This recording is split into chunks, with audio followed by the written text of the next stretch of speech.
बाळांनो, पुढला प्रश्न, ह्या प्रश्नाचा अर्थ अगदी व्यवस्थित समजावून देतो बाळांनो. बघा, प्रॅक्टिस सेट 2.2 पेज नंबर 36 पानावर प्रॅक्टिस सेट 2.2 दिलेला आहे.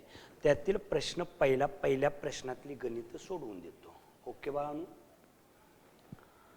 Solve the following quadratic equation by factorisation method. Factorisation म्हणजे ह्या पद्धतीनं आपल्याला फॅक्टर पाडायचे आहेत, अवयव पाडायचे आहेत. ओके, एक नंबर दिला आहे x² - 15x + 54 = 0. आता हे गणित मी एका बाजूला घेतो आणि गणित व्यवस्थित सोडवून देतो. बघा, पहिल्यांदा प्रश्न लिहूया. x² - 15x + 54 = 0. बघा, पहिल्या टर्मचा जो कोएफिशियंट आहे, जो सहगुणक आहे, त्याचा आणि लास्ट टर्मचा गुणाकार 54 एके 54.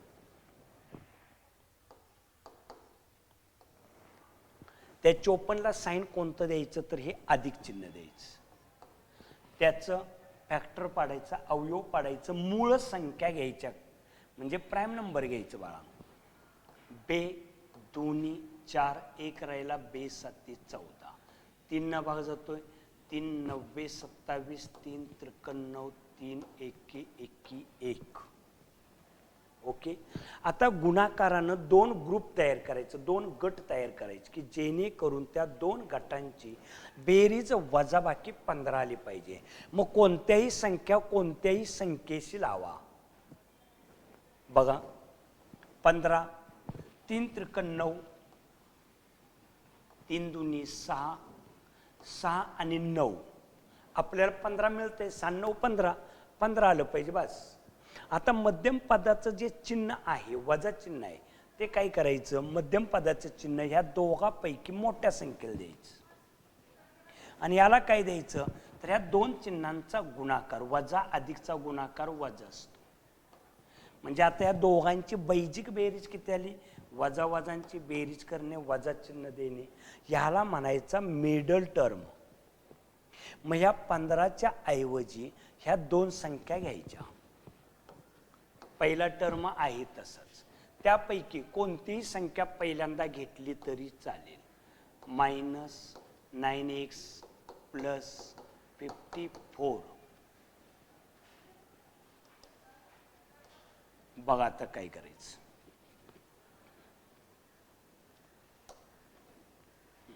कॉमन x काढला, इथं x राहिला, वजा 6 राहिला, दोघांच्यातला x उचलून बाहेर गेला, इथं x राहिला, इथं फक्त 6 राहिलं.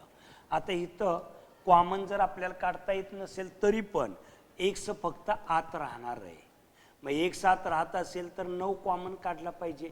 जे चिन्ह असतं ते कॉमन निघतं आणि ह्या दोन चिन्हांचा गुणाकार वजा अधिकचा गुणाकार वजा 9 सक्क 54, त्यातलं 9 काढलं, 6 राहिलं. कारण या दोघांचा गुणाकार इथं आला पाहिजे, दोन कंस सारखे आले पाहिजे. दोन कंस सारखं नाही आलं तर गणित चुकलं. आता दोन ब्रॅकेट इक्वल आले, x - 6 आणि सेकंड इन ब्रॅकेट x - 9 = 0. याच्याबरोबर एकदा 0, x - 6 = 0 और x - 9 = 0. x = 6 और x = 9. आंसर लिहायचं, x = 6 और x = 9.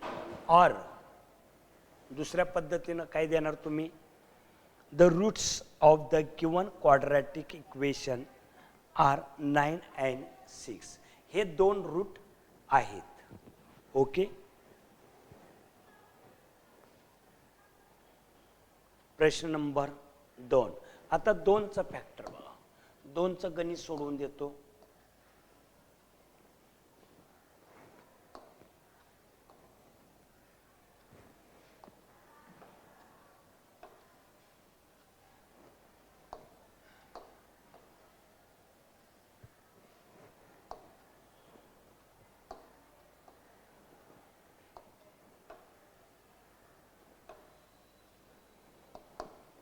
पहिल्यांदा प्रश्न लिहून घ्या व्यवस्थित.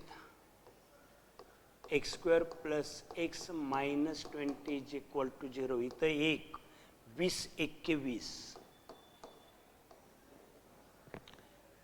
बे 10 20, बे 5 5 एक्के 1. आपल्याला इथं फरक 1चा पाहिजे. मग आता 1चा फरक कसा द्यायचा इथं, तर हे 4, 2 दुनी 4, 5 एक्के 5. समजा 5 मधून जर 4 गेलं तर किती राहणार, 1 राहणार आपल्याला, बरोबर. मग आता काय करायचं, मिडल टर्मचं साइन आहे ते मोठ्या संख्येला द्यायचं. याला कोणतं द्यायचं, तर ह्या दोन चिन्हांचा गुणाकार करा, वजा अधिकचा गुणाकार वजा. आता 5चं चिन्ह अधिक आहे, 4चं चिन्ह मायनस आहे. मोठ्या संख्येतून लहान संख्या मायनस केली, मोठ्या संख्येचं साइन दिलं. ह्याला म्हणायचा मिडल टर्म. म्हणजे 1च्या ऐवजी अधिक 5 आणि वजा 4 ह्या दोन संख्या घेऊया. पहिला टर्म आहे तसा. या दोघांपैकी कोणीही पहिल्यांदा घेतलं तरी चालेल. -4x घेतो plus 5x minus 20 is equal to 0. ह्या दोघांच्यातून x कॉमन काढला, इथं x राहिला मायनस, हा x बाहेर आल्यानंतर किती राहिला 4, प्लस आता 5 आणि इथं 5 चोक 20. मग पलीकडच्यातलं 5 आणि अलीकडच्यातलं 5 कॉमन काढला, x मायनस 4, दोन्ही bracket equal x minus 4 x plus 5 is equal to 0. याच्याबरोबर एकदा 0 घ्या, x minus 4 is equal to 0 और x plus 5 is equal to 0. x is equal to minus, मायनसचं काय होणार प्लस, आणि ह्या प्लसचं मायनस पक्षांतर. Therefore the roots of the given quadratic equation are 4 and -5. The roots of the given quadratic equation are -5 and 4 म्हटलं तरी चालेल, किंवा 4 - 5 म्हटलं तरी चालेल.